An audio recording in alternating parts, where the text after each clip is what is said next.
Hey y'all. I should have done this earlier, but I'm actually not feeling well.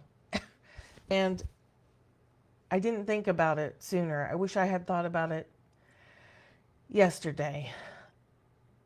Many people I know watched the video of Charlie Kirk being murdered. They saw it, they didn't know it was coming, they didn't know what they were looking at, and then it was too late. Even if you didn't see the video, or worse, if your children saw the video, there are things you need to do right now in the thick of it to help your body process what you saw. I forget because I was an emergency medical technician for years as a trauma therapist and a child abuse, working with child abuse victims. And I forget the horror when you first see something that ideally you should never have seen. So I just want to give you a couple of quick things you can do to help stay in your body while the ripples of the horrific thing you saw bounce around in your system. It is really important that you talk to each other about it, that you share whatever emotions that you have to share with your family, with your friends. If you have no one you can call and you feel like you may hurt yourself, please Google the suicide hotline. I heard that it was taken down, but I think it is back up again. If you need to, call 911. Do what you can to find local mental health supports, especially if you don't have insurance. If you do have insurance, this would be the time to take advantage of some short-term counseling. It is very, very difficult to come to terms with what you've seen. Those of us who were around during 9/11, those of us who were close to Columbine experienced these things as well. It is a trauma. It's a traumatic event. It's secondary trauma. You saw something horrible. You were made a part of it. Even when you weren't there, you were still made a part of that event because of the impact it has on what your eyes saw and then your heart felt. So very quickly, you can do bilateral tapping. When I was a therapist, I specialized in EMDR. This is just a small, low-level way to access some of those benefits without, before you can get to a therapist. It's very simple. You just cross your arms and you alternate tap your shoulders. We use that with children, and it gets used in emergency situations when there's no time. Emotions and the upset and the trauma needs to be handled on a large scale or in a very short time frame, just to start to ease the burden that your nervous system is going through. There's an enormous amount of fear also, even if you didn't see the video. So much fear that has nothing to do with political affiliations. There's absolute terror.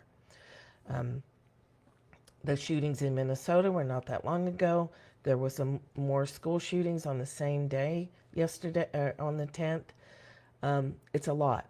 It's a lot. So a simple, let yourself have the emotions, let yourself cry, be angry, be scared, whatever it is, and you just alternate tap. Just like that. As those feelings are coursing through your body, as the horror is replaying itself in your mind, you're just alternate tapping. We don't know exactly how this works. There's a lot of theories. But we do know it does work to help your brain process through all the chemicals and all the things bouncing around in the different parts of your brain. It helps your brain process it to completion. It's not a peaceful completion, most likely, but you can return to a level of calm and continue to seek help if you need it. So that's the most simple one. Drink some water with that, of course.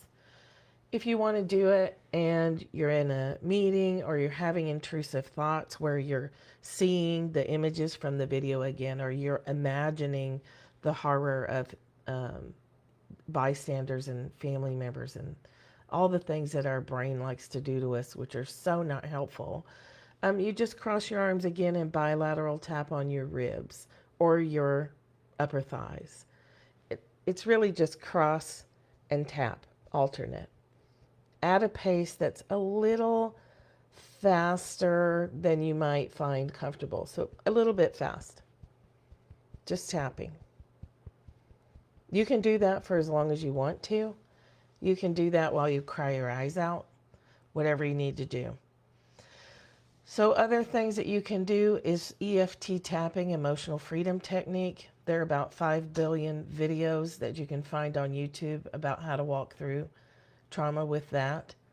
But just quickly, if you know EFT at all, you don't have to worry about the points or setup statements or am I doing it right? You're just going through and tapping on the parts of, on the points, acupressure points, energy meridians. Taking a deep breath, tapping on your chin, tapping on your collarbones, and then crossing your arms, tapping on your ribs. Again, on your head, here, side of the eye, under the nose, chin, collarbones, ribs. Repeat. Very simple. You don't need to say anything.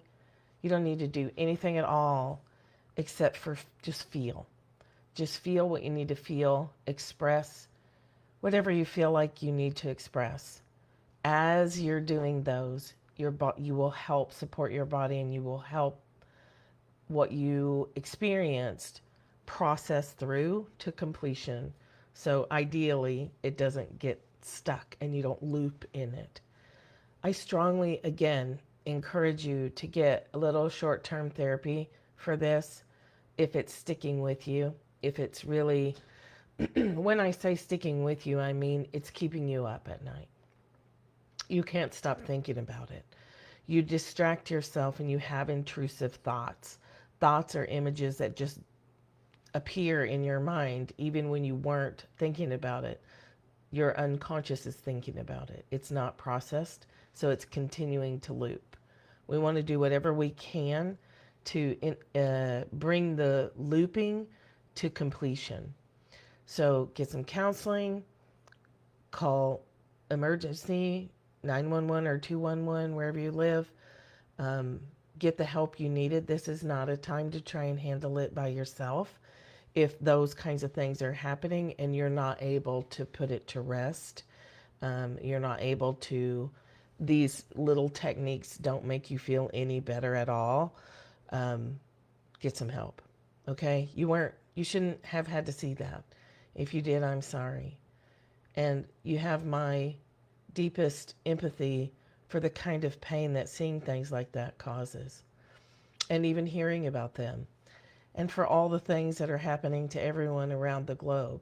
Those little techniques are absolutely invaluable for helping you stay present in your body and keep going. Then you can think clearly about what actions you want to take.